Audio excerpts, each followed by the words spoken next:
বিষাক্ত জিনিস। মায়া এমন ভাবে সব প্রভাব বিস্তার বোঝার বিষয়। আপনার নেত্র কি দেখছে? মিথ্যা রূপ দেখছে। কোন রূপকে দেখছেন আপনি?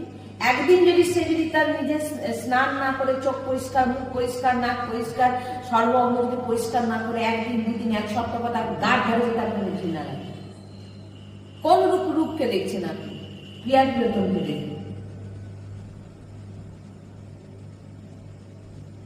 চামড়া দেখছেন ফর্সা। আজকে দেখে ভাবছেন আমার বউ বা আমার স্বামী যদি এমন ফর্সা হতো কত সুন্দর হতো, বিয়ে করেছে এটা কালো।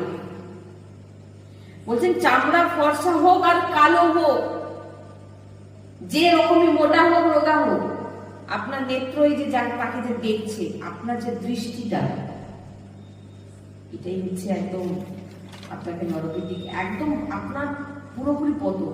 আপনি যে দৃষ্টিতে দেখছেন তার দিকে। এক যুবক বলছেন যে আমি মানে ভালোবাসবো, এবার সেই মেয়েটা কি করেছে, আরেকজনের সঙ্গে পালিয়ে বিয়ে করে নিয়েছে। এর সঙ্গে সম্পর্ক রেখেছে। সে গিয়ে গুরুজির কাছে বলছেন যে আমি মৃতপ্রায়, আমি অনেকবার সুসাইড করতে গেছিলাম, প্রচুর ভালোবাসতাম, আমার সঙ্গে ভালো কথা বলতে বলতে পালিয়ে গিয়ে বিয়ে করেছে। কারণ সে তো একজনের সঙ্গে কথা বলেনি। গুরুজি বলছেন সে তো একজনের সঙ্গে কথা বলেনি, সে তো 5 জনের সঙ্গে বলেছে, এবার তার মধ্যে একজনকে ফাঁসিয়ে দিয়েছে। তো জীবনে হেরে গেছি, আমি আর বাঁচতে চাই না, ভগবান আমাকে যেন তাকে ফিরিয়ে দেখুন। সে ভগবানের কি প্রার্থনা করছে, তাকে কাকে চাইছে, যে অন্যকে নিয়ে পালিয়ে গেছে।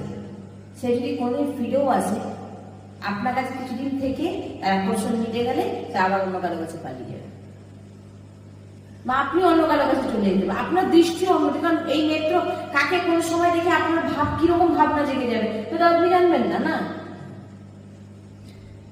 মনের গতি ঘুরে বেড়াচ্ছে, খুব সাবধানের জন্য। কেউ এই গতিকে আটকাতে যদি পারে সে হচ্ছে সাধক, তাকেই সাধক বলা হয়। যে নিজের নেত্রের যে রূপ দর্শন, নেত্র আপনার কি দেখছে, সে স্ত্রী হোক আর পুরুষ হোক। এই যে একদিন সৎসঙ্গে একদিন বলছিলাম যে যে জিনিসটা দেখবে, দেখার পর সেটা দ্বিতীয়বার যেন না দেখা, অনেক কিছুই হয়তো চোখে পড়ে যায়। আপনার চোখে পড়বে তো, আপনাকে মায়া আপনার সামনে ফেলবে, যাতে আপনার পতনটা আরো হয়। চোখে পড়ে যায়, কিন্তু সেটা আবার দ্বিতীয়বার যেন না দেখা। হ্যাঁ, ঘুরে আমি এসে